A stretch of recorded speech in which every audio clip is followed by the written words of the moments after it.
Australia और south Africa के बीच एक ऐसा मैच खेला गया था जिस मैच में ऑस्ट्रेलिया का घमंड तोड़ना बेहद जरूरी हो गया था, क्योंकि उस मैच में ऑस्ट्रेलिया ने पहले बल्लेबाजी करते हुए 434 रनों का एक पहाड़ साउथ अफ्रीका के सामने रख दिया था और ऐसा करके ऑस्ट्रेलियाई खिलाड़ी घमंड में इतना चूर हो गए थे कि उन्होंने खुद को विजेता भी मान लिया था।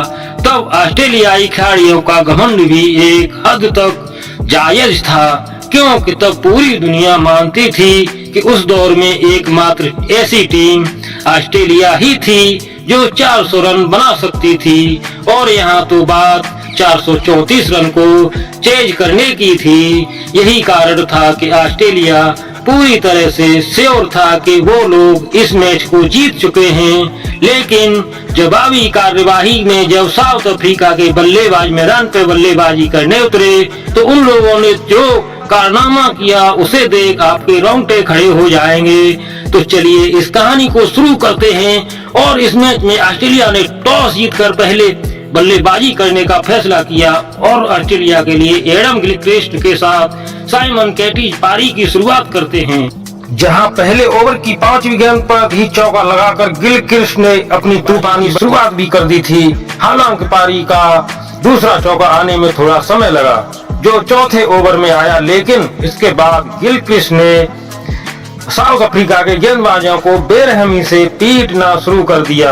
वहीं दूसरी छोर से साइमन कैटिज भी लाल से ताल मिलाकर गिलक्रिस्ट का साथ दिए जा रहे थे। ऑस्ट्रेलिया के यह दोनों बल्लेबाज शुरुआत से ही तूफानी मूड में दिख रहे थे।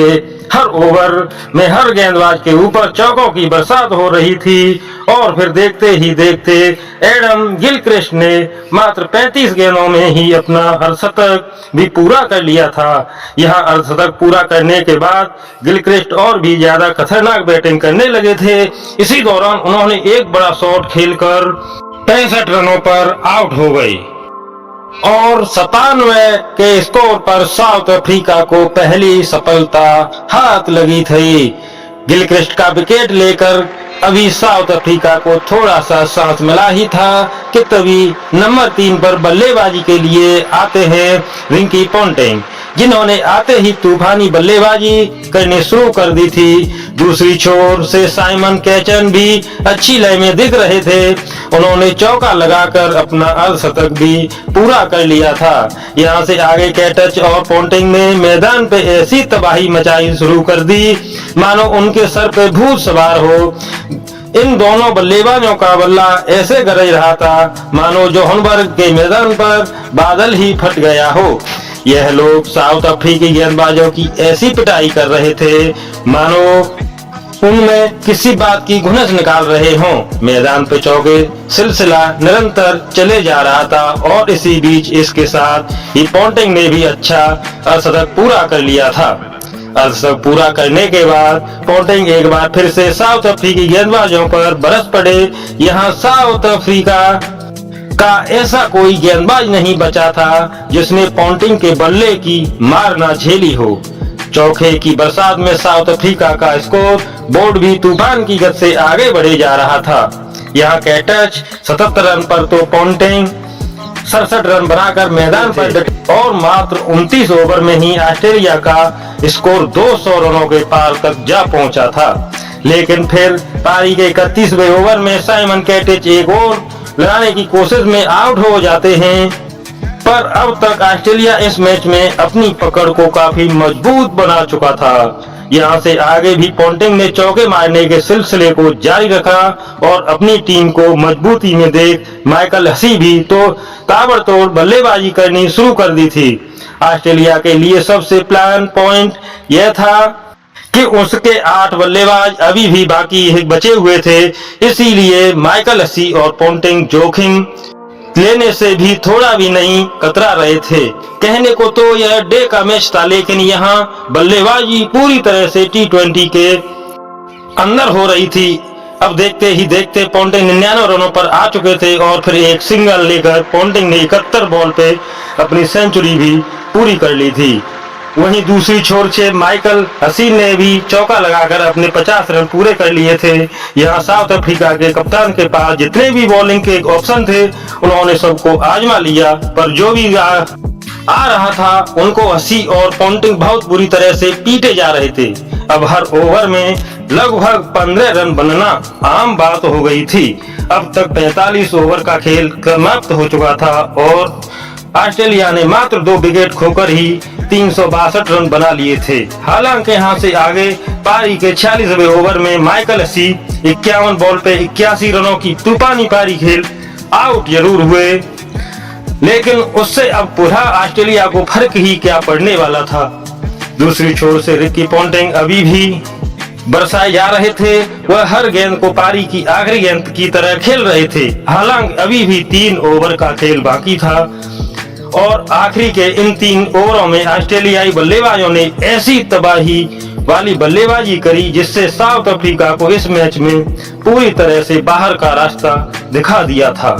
आखिरी के 3 ओवर में ऑस्ट्रेलियन बल्लेबाजों ने 53 रन बना डाले थे, जिसके दम पर ऑस्ट्रेलिया ने 50 ओवर की समाप्ति के बाद 435 रनों का एक पहाड़ साउथ अफ्रीका के माथे पर लाद दिया था। यहाँ ऑस्ट्रेलियन खिलाड़ियों के साथ साथ लगभग पूरी दुनिया इस मैच में ऑस्ट्रेलिया की जीत को तय मान चुकी थी, लेकिन यहाँ से आगे मैदान पे जब जो कुछ भी होने वाला था उस पे यकीन करना शायद मुमकिन न हो। लेकिन ऑस्ट्रेलिया के 435 रनों के जवाबी कार्रवाई में कप्तान ग्रेम स्मिथ के साथ बॉय डिफेंडर साउथ अफ्रीका की पारी की शुरुआत करते हैं, लेकिन दूसरे ओवर की दूसरी गेंद पर ही बोटा को आउट कर मानो ऑस्ट्रेलिया ने अपनी जीत पे मोहर की लगा दी थी।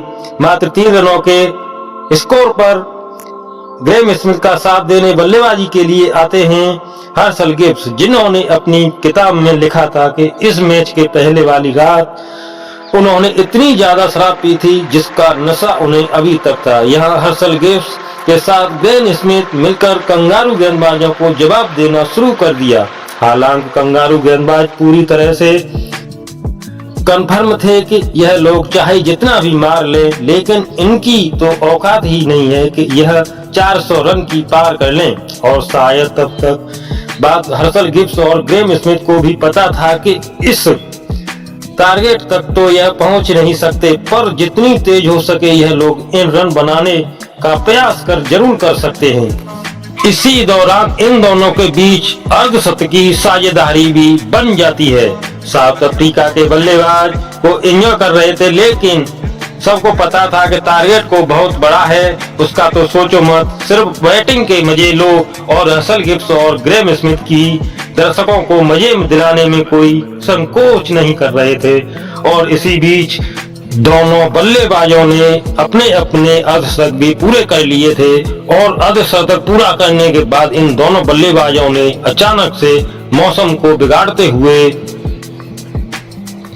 हालात और जज्बात को बदल पागलों की तरह ताबड़तोड़ चौके बरसाने लगे। अचानक ऐसा हो लगा कि साउथ अफ्रीका के बल्लेबाजों में कोई आत्मा समा गई हो।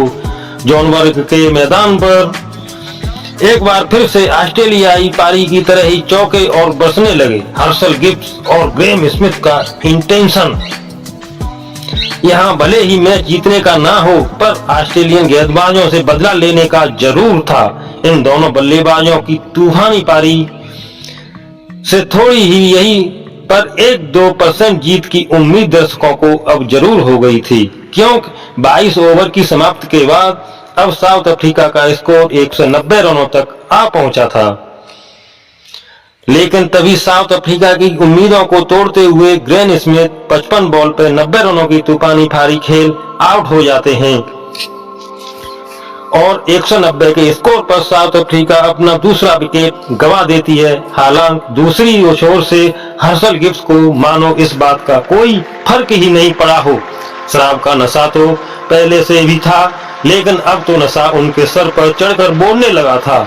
हर्सल गिब्स को शायद अब गेंद फुटबॉल की तरह नजर आ रही थी, इसलिए हर गेंद पर अब तो बाउंड्री लगाना चाह रहे थे। इस चौके के साथ ही हर्सल गिब्स ने मात्र 78 गेंदों पर ही अपना सेंचुरी भी कंप्लीट कर लिया था और शतक पूरा करने के बाद हर्षल गिब्स ऐसे पागला गए मानो वो ऑस्ट्रेलियाई गेंदबाजों के साथ मजाक कर रहे हों। यहाँ हर ओवर में गेंदबाज तो जरूर बदल रहा था, पर परिणाम वही था। हर्षल गिब्स मैदान पर चौके की जड़ी लगाते हुए ऑस्ट्रेलियाई गेंदबाजों को तबाही का मंजर दिखाने लगे थे।